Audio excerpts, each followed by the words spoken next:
The shadows at sunset. The amber light of the setting sun stretched across the quiet neighborhood as Jack Reynolds adjusted his rearview mirror. The comforting hum of his old truck accompanied him as he turned onto the gravel road that led to Clearwater Lake. His son, 10-year-old Noah, sat in the passenger seat, humming a tune he picked up from the radio. Jack glanced at him and smiled. "You know, I think you sing better than the guy on the radio." Noah rolled his eyes, but the hint of a smile betrayed his amusement. "Dad, you're just saying that because you're old." Jack chuckled. "Old. Maybe. Wise. Definitely." They reached the lake as the golden hour deepened into dusk. The tranquil waters mirrored the sky, a blend of fiery orange and deep purple. Jack parked the truck under a cluster of pine trees, their long shadows stretching across the ground. He grabbed the fishing gear from the back, while Noah darted ahead, excited to claim their usual spot on the dock. Jack watched him with a mix of pride and melancholy. Noah had his mother's energy, always moving, always curious. It was moments like this, just the two of them, that reminded Jack why he had joined the force in the first place, to make the world safer for his son. But the weight of the badge wasn't always easy to bear. Jack joined Noah on the dock, handing him a fishing rod. The two cast their lines into the still water, the gentle plop of the bait breaking the silence. For a while, there was peace. They didn't need to speak. The bond between them was enough. "Do you think Mom will like it if we catch something?" Noah asked, his voice cutting through the quiet. Jack smiled. "Your mom. She'll like it even if we don't. But let's not tell her about the fish, that got-away stories we've got planned." Noah giggled. The laughter was contagious, and Jack joined in, his worries momentarily pushed aside. As the sun dipped lower, Jack reeled in his line. "All right, bud, let's pack it up. Mom's making dinner, and you know how she gets if we're late." Noah groaned in mock protest, but began gathering his things. The dock creaked under their movements, the sound blending with the rustle of the trees. But then Jack froze. It was subtle at first, a shift in the atmosphere. The air seemed heavier, the usual hum of crickets eerily absent. He scanned the tree line, his years as a cop sharpening his instincts. Something wasn't right. "Noah," he said, his voice low and steady. "Stay close to me." Noah looked up, sensing the change in his father's tone. "What's wrong, Dad?" Jack didn't answer. He placed a protective hand on Noah's shoulder, his eyes narrowing as he scanned the darkening woods. Then he heard it. Footsteps. Heavy, deliberate, and getting closer. Two figures emerged from the shadows of the trees. Both wore ski masks, their dark clothing blending with the twilight. One carried a gun, the metallic glint catching the last rays of sunlight. Jack's heart sank. This wasn't random. "Stay behind me," he whispered to Noah, his voice firm. "No matter what, don't come out." Noah hesitated, fear flashing across his young face. "Dad, what?" "Go," Jack said, sharper this time. Noah ran, his small frame disappearing into the bushes at the edge of the dock. Jack stayed rooted, his hands raised slightly in a non-threatening gesture. The taller of the two men stepped forward, his movements calm, calculated. "Jack Reynolds," he said, his voice muffled but unmistakably confident. "You've been a busy man." Jack's mind raced. He knew this was about his work, his digging into corruption within the force. He'd gotten too close to something, but he hadn't expected them to act so boldly, especially with Noah there. "You've got the wrong guy," Jack said, his voice steady despite the adrenaline surging through him. "I'm just out here with my son." The second man, shorter and bulkier, scoffed. "Don't play dumb. You know what this is about." Jack clenched his fists, anger bubbling beneath his calm exterior. "Look, whatever it is, let's talk. But not here. My son, he doesn't need to see this." The taller man shook his head, almost as if he pitied Jack. "It's too late for that." Jack's pulse quickened. He stepped forward slightly, keeping himself between the men and the spot where Noah was hiding. "You don't have to do this," he said. "Whatever you're afraid of, we can handle it another way." The gunman raised his weapon, his hand steady. "It's not about fear. It's about sending a message." The shot rang out, shattering the silence. Jack staggered back, a sharp pain blooming in his side.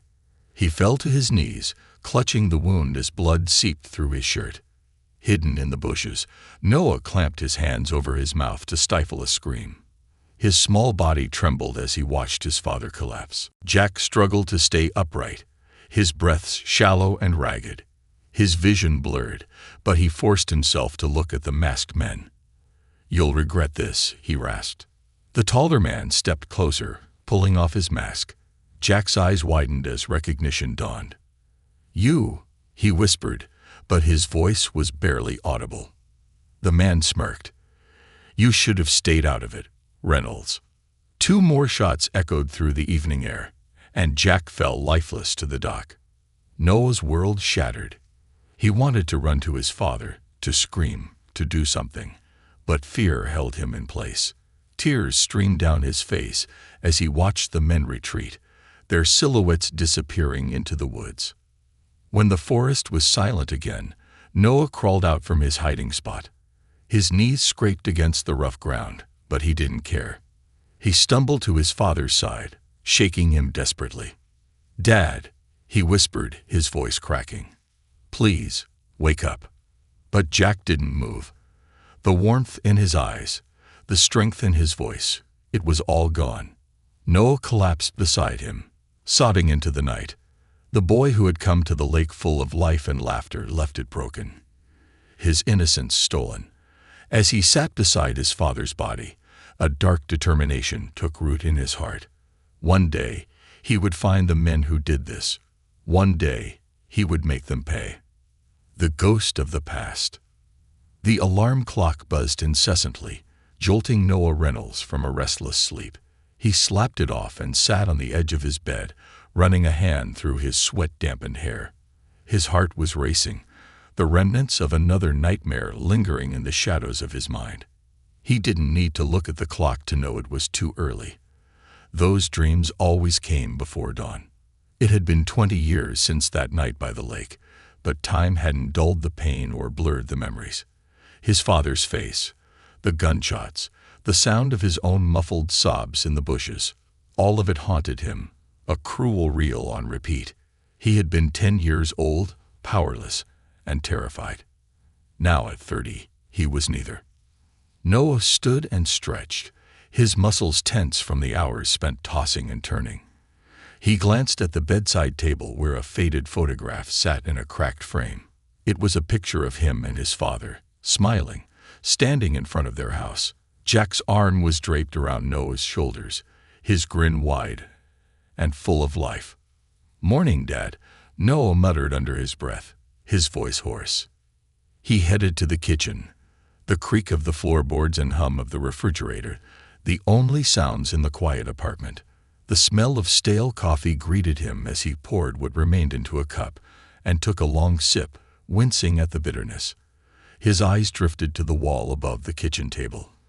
A bulletin board hung there, cluttered with photographs, documents, and strings of red yarn, connecting them like some dark web. In the center of it all was his father's picture. Noah set the coffee cup down and approached the board, his fingers grazing one of the strings.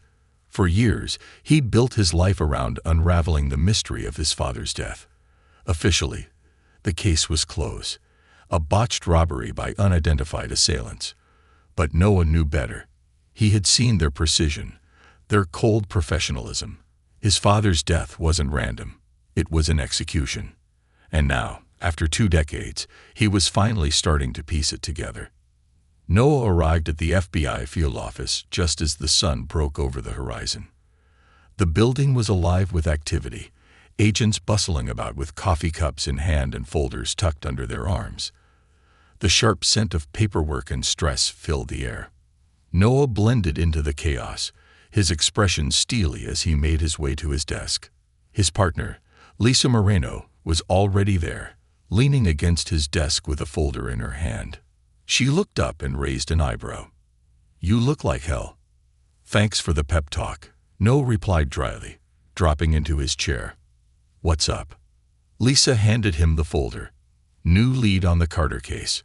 Surveillance footage from last week flagged a familiar face. Noah flipped open the folder, scanning the grainy stills. The images showed a man in a police uniform entering a warehouse on the city's south side. His stomach tightened as he recognized the face. "Roy Tate," he said, the name tasting bitter on his tongue. Lisa nodded. "Mid-level dirty cop. 20 years on the force. He's been on our radar for a while, but this is the first solid connection to Carter's operation. We've got a warrant to bring him in." Noah stared at the photograph, his mind racing. Tate's name wasn't new to him. It had come up in his own personal investigation, a name whispered among his father's old precinct buddies, a cop with ties to something dark. "What's wrong?" Lisa asked, her tone shifting. Noah closed the folder and leaned back in his chair. "Tate worked with my father. They were in the same precinct when he was killed." Lisa's expression softened. "You think he's connected?" "I don't think," Noah said, his jaw tightening. "I know." The interrogation room was cold and sterile, its fluorescent lights casting a harsh glare on the metal table. Noah sat across from Roy Tate, who was handcuffed and leaning back in his chair with a smug grin. Tate was in his early 50s, with thinning hair and a thick frame. His eyes darted around the room, taking in the two-way mirror and the recorder on the table. "FBI. Huh," Tate said, his voice thick with mockery. "I must have done something impressive to get your attention." Noah didn't rise to the bait. He opened the case file in front of him, pulling out the surveillance photos. "You've been seen entering and exiting a known Carter operation. You've been flagged for suspicious deposits, unreported income, and contacts with known criminals. You want to explain any of that?" Tate smirked, leaning forward. "You're fishing, Agent Reynolds. You don't have anything concrete, or I wouldn't be sitting here right now. So why don't you save us both some time and get to the point?" Noah's gaze hardened. "The point, Officer Tate, is that you've been running cover for Carter's operations for years. And I think you've done worse than that." Tate's smile faltered for a moment before he recovered. He folded his arms across his chest and leaned back again. "You've got nothing." Noah didn't break eye contact. He reached into the folder and pulled out an old photograph, sliding it across the table. It was a group photo of officers from the 22nd Precinct, taken 20 years ago. Jack Reynolds stood in the middle, his uniform crisp, his smile bright. Tate's eyes flickered to the photo, and his posture shifted. It was subtle, but Noah noticed. "You recognize this?" Noah asked, his voice low. Tate didn't respond. His gaze lingered on the photograph before he looked up, his expression guarded. "What's this got to do with anything?" Noah leaned forward, his tone sharp. "Everything. My father was killed 20 years ago. You worked with him, and I think you know why he died." Tate's smirk disappeared entirely. He looked away, his jaw tightening. "I don't know what you're talking about." "Don't lie to me," Noah snapped, his voice rising. "You were there. You knew my father, and you know who killed him. Start talking." Tate's silence stretched for several moments. Then he leaned forward, his expression dark. "You don't want to go down this road, kid." "Try me," Noah said, his fists clenched. Tate let out a bitter laugh. "Your old man was a good cop. Too good. He started digging where he shouldn't have, asking questions that made people nervous. He didn't know when to stop." "Who?" Noah demanded. "Who was he digging into?" Tate shook his head. "You're chasing ghosts. If you're smart, you'll let it go." Noah slammed his hand on the table, startling Tate. "I'm not letting it go. You either start talking or I make sure you go down for everything we got on you." Tate stared at him, his expression unreadable. Finally, he spoke, his voice low and filled with something Noah couldn't quite place. "Fear. Your father thought he was doing the right thing. but he didn't realize how deep it went. He was just a pawn. Noah's blood ran cold. "What are you saying?" Tate leaned back, his lips curling into a bitter smile. "You think this is about me? About Carter? You've got no idea what you're dealing with." Before Noah could press further, the door to the interrogation room opened, and Lisa stepped in. "We've got to cut this short," she said, her tone urgent. Noah turned back to Tate, his jaw clenched. "This isn't over." Tate smirked again, his confidence returning. "You're right. It's not." Noah left the room, his mind racing. Tate's cryptic words replayed in his head, the pieces of the puzzle shifting but refusing to fit. He couldn't shake the feeling that he was standing at the edge of something massive, something far bigger than his father's murder. And he wasn't sure he was ready for what he was about to uncover. Threads of deception. The rain came down in sheets, drumming against the windshield of Noah's car as he sat parked outside the derelict precinct building. The 22nd had long since been shut down, its officers absorbed into other stations or retired. The building stood as a forgotten relic, a monument to the past Noah couldn't escape. The words from Roy Tate's interrogation swirled in his mind like the storm outside.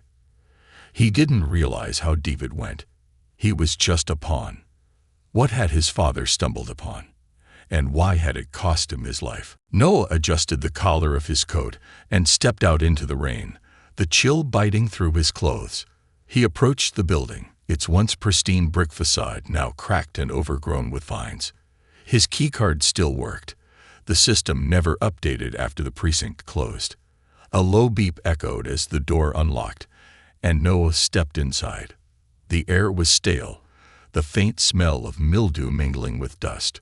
Rows of empty desks stretched before him, their surfaces still cluttered with faded paperwork and coffee-stained mugs, as if the precinct had been abandoned in a hurry. Noah pulled out a flashlight, its beam cutting through the dimness, and made his way to the basement. The archives were a maze of metal shelves, crammed with decades' worth of case files. His breath fogged in the cold air as he moved down the aisles, searching for the section marked 1990 to 2005. When he found it, his heart quickened. The cases his father had worked on would be here, if they hadn't been tampered with. Noah pulled out a box labeled REYNOLDS J and set it on a nearby table. He opened it carefully, the faint smell of old paper filling the air. Inside were folders, notes, and photographs, all meticulously organized in his father's precise handwriting. The first few files were routine: burglary reports, drug busts, domestic disturbances. But as Noah dug deeper, the cases grew more serious. One name began to surface repeatedly: Marcus "Red" Carter. The rise of Red Carter. Carter's name wasn't new to Noah. He was the head of one of the city's most infamous crime syndicates, known for trafficking drugs, weapons, and anything else that could turn a profit. What caught Noah's attention was how early his father had flagged Carter's activities, nearly 2 decades before the FBI had taken notice. Jack's notes were detailed, describing Carter's movements, his associates, and, most importantly, his suspected connections to law enforcement. Noah flipped through pages of surveillance logs, receipts, and phone records, each piece of evidence painstakingly gathered. His father had been building a case against Carter long before anyone else. But the further Noah read, the more he realized something was missing. Key reports were absent, and certain pages had been ripped out. Noah's hands tightened around the folder. Someone had deliberately erased parts of the investigation. At the bottom of the box, he found a smaller file. It was marked CONFIDENTIAL in bold red letters. Inside was a list of names, officers from the 22nd Precinct. Beside each name was a series of annotations in his father's handwriting. Potential leak. Unusual behavior. Follow-up. Noah's stomach turned as he recognized several of the names, including Roy Tate. But one name stood out, circled in red ink with a single chilling note beside it. Confirmed. Captain Alan Shepard. Shepard had been the commanding officer of the 22nd Precinct and one of his father's closest friends.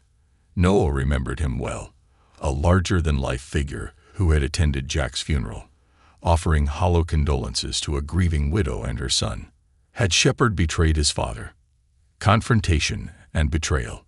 Noah left the precinct with the file tucked securely under his arm. His mind raced as he drove to Shepard's house, a modest suburban home on the outskirts of the city. The rain had eased, but the storm inside Noah hadn't. He parked across the street, his hands gripping the steering wheel tightly. This wasn't just about Carter or Tate anymore. It was about betrayal, about the people his father had trusted. He took a deep breath, steeling himself, and walked to the front door. Shepard answered after a few knocks, his face lined with age, but still retaining the authoritative presence Noah remembered. His expression shifted from surprise to guarded recognition. "Noah Reynolds," Shepard said, his tone carefully neutral. "Been a long time. What brings you here?" "Questions," Noah said, stepping inside without waiting for an invitation. He didn't have time for pleasantries. Shepard closed the door and turned to face him. "Questions about what?" "My father," Noah said, pulling the confidential file from his coat and holding it up. "About what he was investigating before he was killed. About you." Shepard's eyes flickered to the file, and for a brief moment, something passed over his face. Fear, guilt, or maybe both. "Noah, it's been 20 years. Let it go." "Let it go." Noah snapped, his voice rising. "My father was murdered because of what he found. And you think I should let it go?" "Shepard," Noah said, stepping closer, his voice low and threatening. "You were my father's friend. He trusted you. He wrote your name in his notes, circled it. Why?" Shepard hesitated, his jaw tightening. "You don't know what you're digging into, Noah. Your father was chasing something bigger than he realized. He thought he could fix it, but he didn't understand how deep it went." "Then tell me," Noah demanded. "What was he chasing? Who killed him?" Shepard sighed heavily, running a hand through his thinning hair. Jack wasn't just looking at Carter. He was looking at the people who protected Carter, the ones who made sure he could operate without interference. Judges, politicians, cops, powerful people who didn't want to be exposed. "And you were one of them," Noah said, his voice cold. "I wasn't," Shepard said, his tone desperate. "But I knew about it. We all did. Your father wanted to bring it all down. He didn't care about the consequences. So you let him die." Noah's voice cracked with anger. "You stood by and did nothing while they killed him." Shepard looked away, shame etched into his face. "They gave me a choice.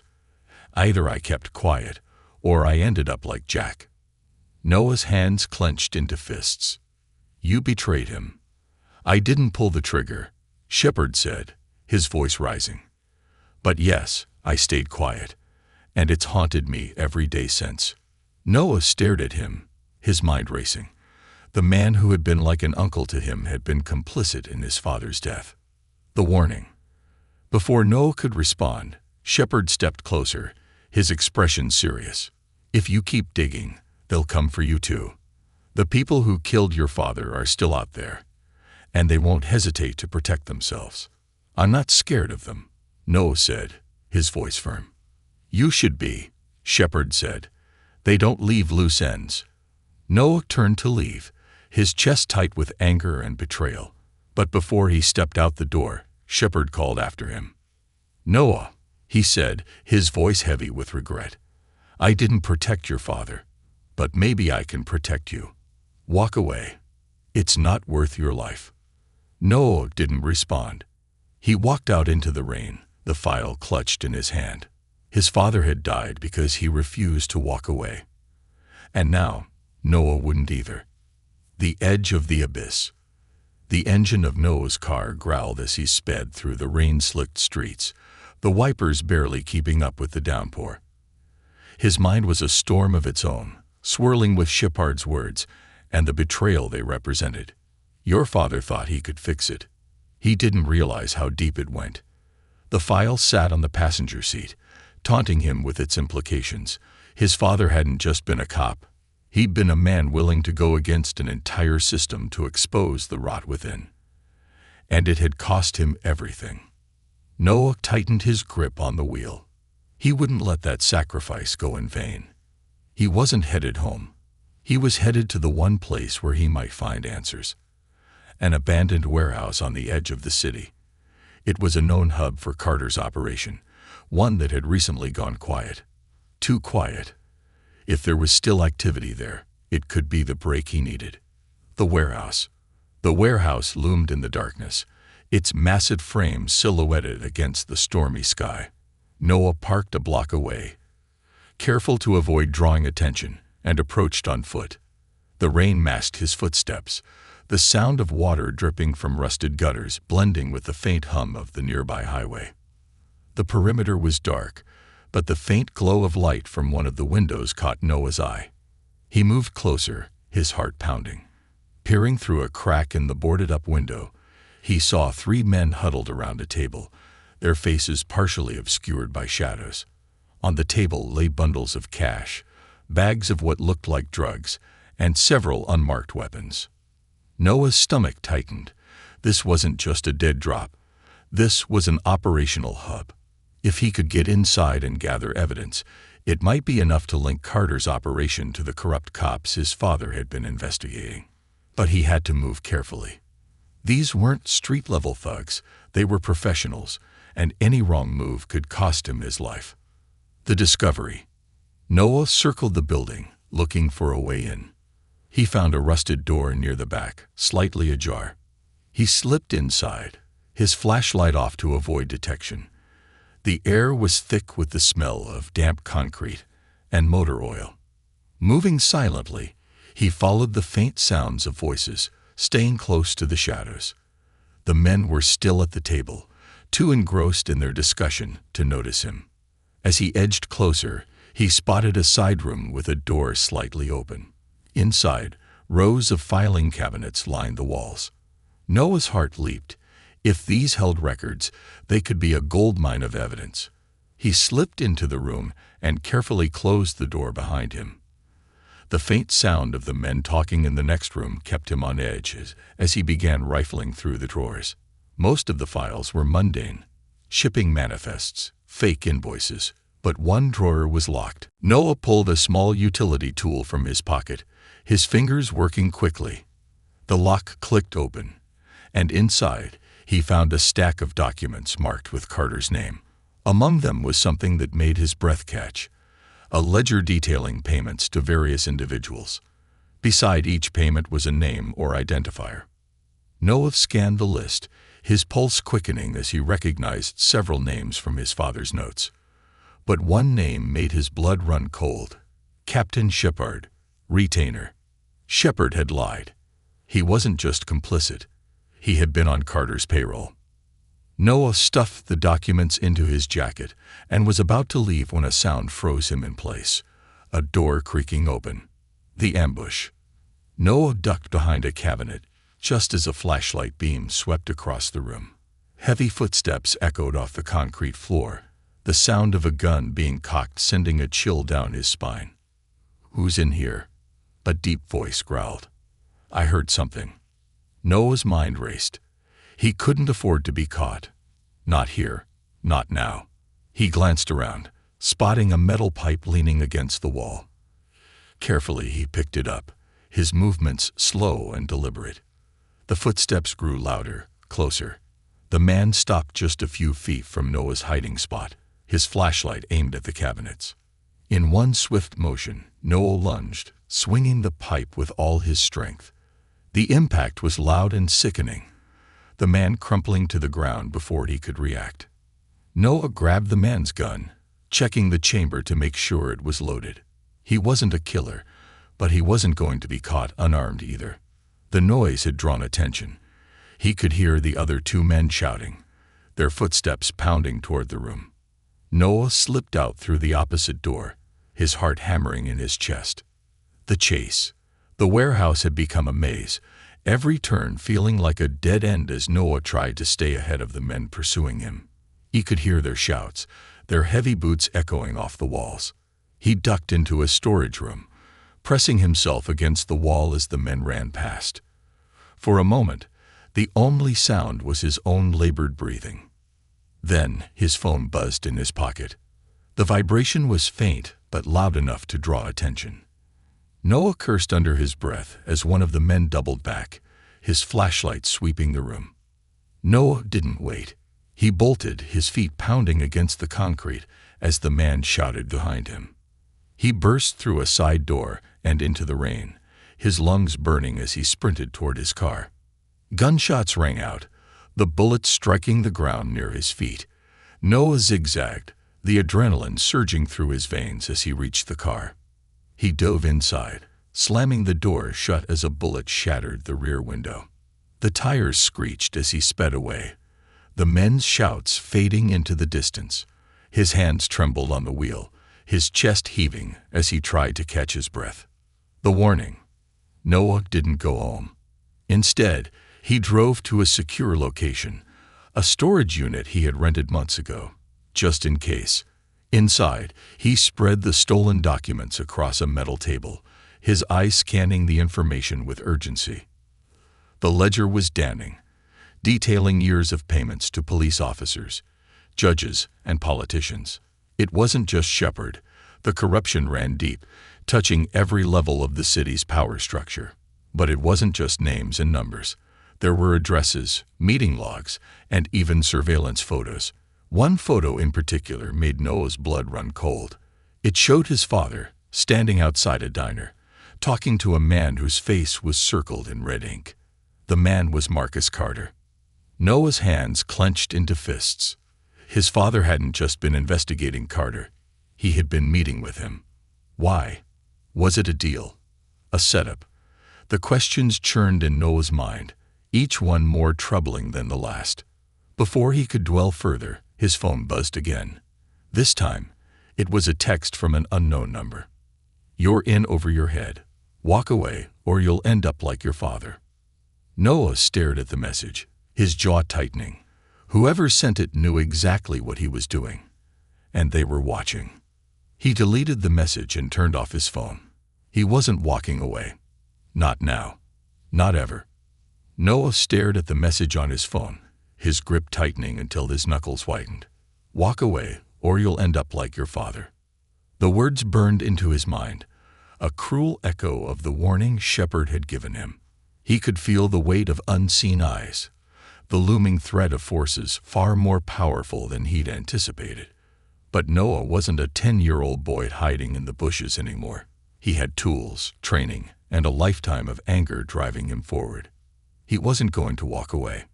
Noah shoved the phone into his pocket and turned back to the documents spread across the metal table. The ledger, the surveillance photos, and the meeting logs painted a picture that was as damning as it was incomplete. He needed more. One name, in particular, stood out among the others: Judge Mitchell Langford. The ledger showed consistent payments to Langford over the years, amounts too large to be mere favors. If Langford was on Carter's payroll, he wasn't just an accomplice. He was a linchpin, someone who could open doors for Carter's operation and shut down investigations before they gained traction. Langford was the key, and no one knew where to find him. The judge's secrets. The courthouse loomed large and imposing, its marble facade gleaming under the city's bright lights. Noah parked a block away and approached on foot, blending into the late-night foot traffic. He had done his research. Langford often stayed late, working in his chambers long after most of the staff had gone home. It was the perfect opportunity. Noah entered through a side door, using an old FBI ID card to bypass security. The building was eerily quiet, the usual bustle of lawyers and clerks replaced by the soft hum of air conditioning and the faint creak of distant footsteps. He moved quickly, his footsteps muffled by the thick carpeting, until he reached Langford's chambers on the 4th floor. The door was locked, but that wasn't a problem. Noah pulled out his lock-picking tool and got to work. Within seconds, the mechanism clicked, and the door swung open. Langford's office was as opulent as Noah had expected: mahogany furniture, leather-bound books, and a crystal decanter of whiskey sitting on the desk. But Noah wasn't here to admire the decor. He went straight to the filing cabinet, scanning the labels until he found a drawer marked confidential. Inside, he found what he was looking for: folders marked with Carter's name, court case numbers, and details of rulings that had all gone in Carter's favor. Langford had been quietly orchestrating legal victories for the syndicate for years. But there was something else: a sealed envelope labeled Jack Reynolds. Noah's breath caught. He ripped open the envelope and pulled out its contents, a series of typed reports and handwritten notes. As he read, his blood ran cold. The notes detailed a covert operation orchestrated by Carter and his corrupt allies within the force. Jack had stumbled onto the operation while investigating missing evidence from a drug bust. The reports suggested that Jack had been offered a choice: join them or stay silent. But Jack had refused to do either. Instead, he had compiled evidence against Carter and had planned to take it to the press.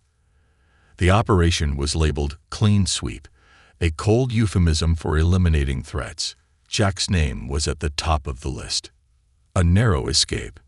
Noah's hands shook as he stuffed the documents into his bag. The pieces were finally falling into place. His father hadn't been killed because he was in the wrong place at the wrong time. He had been silenced because he threatened to expose the system's corruption. The sound of approaching footsteps jolted Noah from his thoughts. He froze, listening intently. The steps were heavy, deliberate, and heading straight for the office.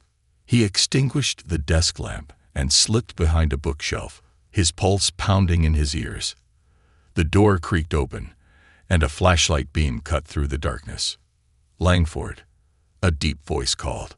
The figure stepped inside, the light sweeping across the room. Noah's hand tightened around the gun he had taken from the warehouse. He wasn't sure if he could shoot, but he wasn't going to let himself get caught. The man moved closer, his flashlight pausing on the open filing cabinet. He cursed under his breath and reached for a radio clipped to his belt. Before he could speak, Noah lunged. He grabbed the man's wrist, twisting it sharply, and the radio clattered to the ground. The man spun, throwing a punch that Noah barely dodged. The struggle was brutal but brief. Noah landed a solid blow to the man's jaw, sending him sprawling to the floor. He didn't wait to see if the man was unconscious. Grabbing his bag, he bolted out the door and into the hallway. The building was no longer quiet. Shouts echoed from the floors below, and Noah could hear the distant clang of footsteps rushing up the stairwell. They knew he was there, and they were closing in fast. Into the night, Noah sprinted down the hallway, his heart pounding. He took a sharp turn and ducked into an empty courtroom, locking the door behind him. He could hear the men outside, their voices urgent. "Check the West Wing," one shouted. "Don't let him get out," barked another. Noah moved to the window and peered out. The drop to the ground was a good 15 feet, but it was better than being cornered. He slipped the strap of his bag over his shoulder and pushed the window open. Rain lashed at his face as he climbed onto the ledge, his shoes slipping on the slick surface. "Hey, he's here," a voice shouted from the hallway. Noah didn't wait. He jumped, the impact jarring his knees as he landed in a crouch. Pain shot up his legs, but he ignored it, forcing himself to run. Behind him, the shouts grew louder, but he didn't look back. He reached his car and threw the bag into the passenger seat, peeling out just as two men burst through the courthouse doors. Gunfire erupted, the bullets sparking off the asphalt, but Noah didn't stop. He sped into the night, the documents in his bag a lifeline to the truth. The next step. Back at his storage unit, Noah spread the documents across the table once more, his mind racing. The pieces of the puzzle were finally coming together, but he still didn't have the full picture. Who had orchestrated Clean Sweep? And how far did the corruption go? He picked up his phone, reactivating it despite the risk. There was one person who might have answers, one person who owed him the truth. He dialed Shepard's number. The line rang twice before a groggy voice answered. No, Shepard said, his tone wary. It's late. You lied to me, No said, his voice cold. You were on Carter's payroll. I have the proof. There was silence on the other end of the line, then a heavy sigh. You don't know what you're getting into. I know enough. No shot back. You're going to tell me everything. Right now. Meet at the old diner on Route 14, Shepard said after a pause. No phones. Come alone. The line went dead. Noah set the phone down, his jaw tightening. He grabbed his gun, tucking it into his holster, and headed for the door. Whatever Shepard had to say, it was time for the truth, no matter the cost. A meeting in the shadows. The headlights of Noah's car cut through the darkness as he drove along the deserted highway. Rain splattered against the windshield, the rhythmic thrum blending with the low growl of the engine. Route 14 stretched before him, a lonely ribbon of asphalt flanked by dense woods. The old diner Shepard had mentioned came into view, its flickering neon signs struggling to stay lit. Noah pulled into the gravel parking lot and cut the engine. His fingers tapped anxiously on the steering wheel as he scanned the area. The diner was a relic of a bygone era, its paint peeling and windows fogged from years of neglect. A single car was parked near the entrance, its make and model instantly recognizable. It was Shepard's car. Noah stepped out, the weight of his gun a reassuring presence at his side. He didn't trust Shepard, not after everything he had uncovered, but he needed answers. He approached the diner cautiously, the crunch of gravel underfoot echoing in the stillness. The bell above the door jingled as he stepped inside. The smell of stale coffee and grease greeted him, along with the soft hum of an old jukebox playing a faint tune. Shepard sat in a booth near the back, his face partially hidden by the shadows. A cup of coffee sat untouched in front of him. "Shepard," Noah said, his voice low and firm as he slid into the booth across from the man. Shepard looked up, his eyes heavy with exhaustion. "You came alone." Noah nodded, though his hand remained close to his holster. "You didn't leave me much of a choice." Shepard let out a bitter laugh. "You always were your father's son. Stubborn to the end." "Don't," Noah snapped. "You don't get to talk about my father, not after what I found." Shepard's expression darkened, but he didn't deny it. Instead, he reached into his jacket, pulling out a worn envelope. He slid it across the table to Noah. "What's this?" Noah asked, his gaze narrowing. "Answers," Shepard said. "The kind that'll get us both killed if we're not careful." Noah opened the envelope, his heart pounding as he scanned the contents. Inside were photocopies of documents, bank statements, and a detailed map of Carter's operations.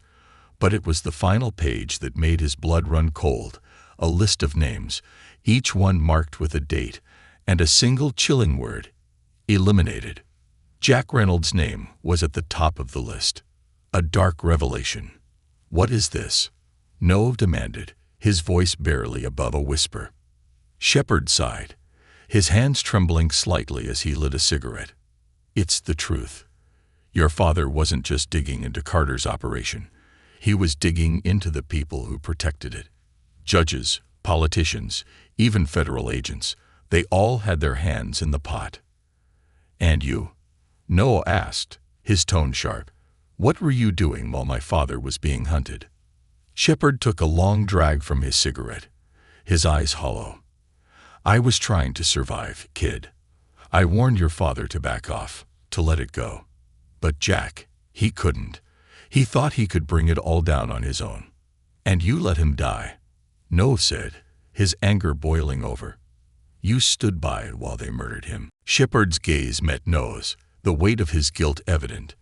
"You think it was easy, watching my best friend get silenced while I did nothing. You don't know what it was like, the kind of pressure they put on us." "Then tell me who," Noah demanded, slamming his hand on the table. "Who gave the order? Who killed my father?" Shepard hesitated, his cigarette burning low. Finally, he spoke, his voice barely audible. "It wasn't just Carter. It came from higher up.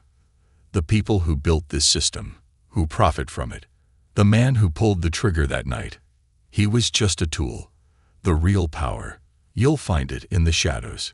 Before Noah could press further, the sound of tires crunching on gravel outside drew both their attention. Shepard's face paled as he glanced toward the window. "We've been followed," he said, his voice trembling. "We've got to go." The ambush. Before they could react, the diner's front door burst open, and 3 men stormed in, guns drawn. Shepard shoved the table over, spilling coffee and plates to the floor. "Run," he shouted, drawing his own weapon. Noah ducked as gunfire erupted, bullets splintering the wood and shattering glass. He pulled his gun and returned fire, his shots precise and controlled. One of the attackers fell, but the others pressed forward, their weapons blazing. Shepard crouched behind the counter, firing wildly. "They're not here to scare us, Noah. They're here to finish it." Noah crawled toward the back exit, his mind racing. He couldn't die here, not before he uncovered the truth. He fired another shot, taking down a second assailant, then motioned for Shepard to follow. "This way," Noah shouted. They burst through the back door into the pouring rain. The parking lot was a chaos of shadows and headlights as another car screeched to a halt. More men spilled out, their guns glinting in the dim light. Noah and Shepard darted toward the woods, the dense trees offering a slim chance of escape. Bullets whizzed past them, striking trunks and kicking up dirt. The rain made the ground slippery, but Noah pushed forward, his adrenaline drowning out the pain in his legs. "Keep moving," Noah yelled, glancing back to see Shepard lagging behind. Suddenly, Shepard stumbled, a sharp cry escaping his lips as he clutched his side. Blood seeped through his fingers, the wound glistening in the rain. "No," Noah shouted, doubling back to help him. He grabbed Shepard's arm, hoisting him up. "Come on, we're almost there." But Shepard shook his head, his face pale and drenched. "I'm not making it, kid." "Yes, you are," Noah growled, dragging him forward. "You don't get to quit on me. Not now." They reached a small clearing, the sound of their pursuers growing louder. Shepard collapsed against a tree, his breaths shallow. He grabbed Noah's arm, his grip surprisingly strong. "Listen to me," Shepard said, his voice urgent. "You have to finish this.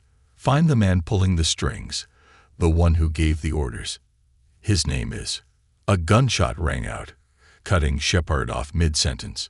His grip went slack, and his head slumped forward. "No," Noah roared, his voice echoing through the trees. He turned, his gun raised, and fired at the shadowy figure emerging from the woods. The man ducked, disappearing into the darkness. Noah knelt beside Shepard, his hands trembling as he checked for a pulse. There was none. A new resolve. The rain continued to fall as Noah stood, his jaw clenched and his heart heavy. Shepard was gone, but his words lingered. Someone was pulling the strings, orchestrating the corruption that had claimed his father's life, and so many others. Noah wouldn't stop until he found them. He retrieved the envelope from Shepard's pocket, tucking it into his jacket. Then, with one last look at the clearing, he disappeared into the night. The battle wasn't over. It was just beginning. The reckoning. The city was alive with its usual chaos. Honking cars, neon lights flickering against glass buildings, and the endless hum of life. Yet for Noah Reynolds, it felt as if time had stopped. He sat in a nondescript motel room on the edge of town, the walls yellowed with age, and the single bulb casting a dim light over the table. Spread before him were the documents from Shepard's envelope, his father's notes, and the ledger from Carter's warehouse. Together, they painted a grim picture, each thread leading to one name, a man who had remained untouchable for decades. Daniel Kirsch.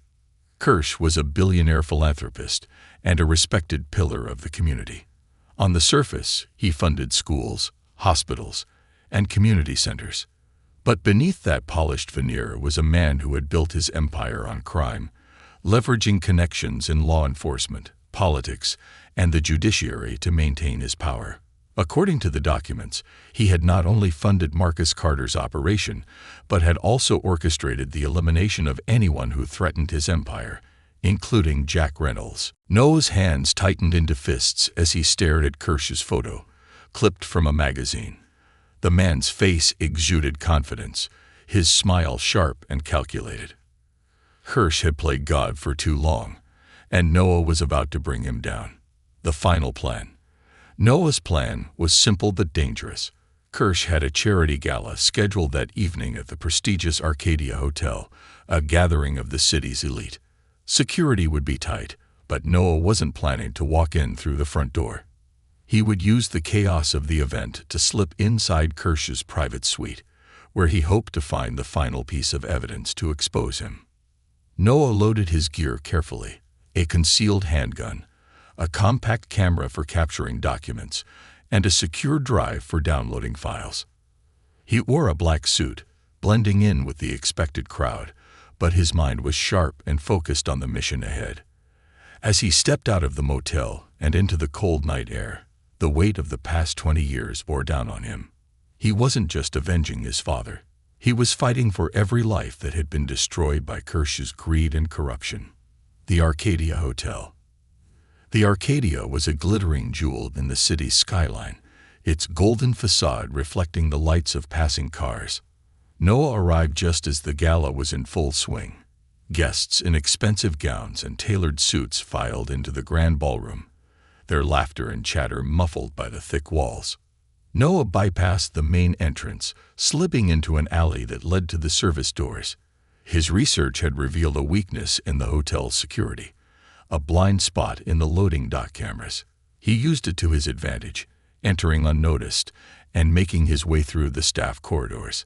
The hum of the event grew fainter as he ascended a back stairwell, his destination clear: the penthouse suite on the top floor. Kirsch's private domain. The penthouse. The suite was everything Noah had expected, luxurious to the point of excess. Crystal chandeliers hung from the ceiling, expensive artwork adorned the walls, and the faint scent of cigar smoke lingered in the air. But Noah wasn't here to admire the decor. He went straight to Kirsch's study, a room lined with dark oak bookshelves and a massive mahogany desk. He began searching, his hands moving quickly but methodically. The desk drawers were locked, but Noah used a small pick to bypass them. Inside, he found what he was looking for: a slim laptop, likely the hub of Kirsch's operations. Noah connected his secure drive and began downloading the files. His pulse quickened as he scanned the screen. Bank statements, encrypted emails, wire transfers, enough to tie Kirsch to Carter's operation and the murders of multiple whistleblowers, including Jack Reynolds. But then he saw something that made his blood run cold: a folder titled Clean Sweep, Targets. Opening it, he found a detailed list of individuals Kirsch had eliminated over the years. The last name on the list was his own: Noah Reynolds. Pending. The confrontation. Noah's breath hitched. He was running out of time. He disconnected the drive and was about to leave when the door to the study creaked open. "Going somewhere?" a voice drawled. Noah turned to see Daniel Kirsch standing in the doorway, flanked by 2 armed guards. The billionaire was as composed as ever, his tailored suit immaculate, his hands resting casually in his pockets. "Agent Reynolds," Kirsch said, stepping into the room. "I must admit, I'm impressed. You've been a thorn in my side for weeks, but I didn't think you'd have the audacity to come here." Noah raised his gun, his jaw tightening. "You killed my father." Kirsch smirked, unbothered by the weapon pointed at him. "Your father was a problem. A good man, but too idealistic. He didn't understand how the world works. He understood enough to stand against you," Noah said, his voice sharp. "And now, I'm here to finish what he started." Kirsch raised a hand, and his guards stepped forward, their guns aimed at Noah. "You think you're the first to try. I've buried better men than you." Noah's mind raced. He couldn't take on all 3 of them, but he didn't need to. He just needed to buy time. He reached into his pocket and pulled out his phone, holding it up for Kirsch to see. "I've already sent everything to my team," Noah said. It was a bluff, but his tone was convincing. "If I don't check in, this whole operation goes public." Kirsch's smirk faltered, his eyes narrowing. "You're lying." "Am I?" Noah countered, taking a step forward. "Do you really want to gamble on that?" For a moment, the room was silent, the tension thick enough to cut. Kirsch's guards hesitated, glancing at their boss for direction. Kirsch exhaled slowly, his composure slipping. "You're a clever man, Reynolds. I'll give you that. But clever doesn't win wars. Power does." Noah didn't wait for Kirsch to make his move. He lunged forward, firing his gun at the closest guard. The shot was precise, dropping the man instantly. The second guard retaliated, but Noah ducked, using the desk for cover as bullets tore through the wood. Kirsch scrambled for the door, shouting for reinforcements, but Noah wasn't letting him escape. He fired again, hitting the second guard, then vaulted over the desk to grab Kirsch. The two men struggled, the older billionaire surprisingly strong. But Noah's fury gave him the edge. He slammed Kirsch against the wall, his gun pressed to the man's chest. "You're done," Noah growled. "Everything you've built, everything you've hidden, it's over." Kirsch sneered, even as fear flickered in his eyes. "You think this will change anything? Cut off one head, and two more will take its place." Noah shook his head. "Not this time. Justice and redemption." The sound of approaching sirens filled the air as Noah stepped out of the Arcadia Hotel. Kirsch was in handcuffs, flanked by 2 FBI agents. The documents Noah had secured were already being analyzed, and the dominoes were beginning to fall. As Kirsch was loaded into a black SUV, he turned to Noah, his eyes cold. "This won't end with me." Noah met his gaze, unflinching. "We'll see." For the first time in years, Noah felt a weight lift from his shoulders. The man who had destroyed his family, who had corrupted an entire system, was finally being held accountable. But Noah knew the fight wasn't over.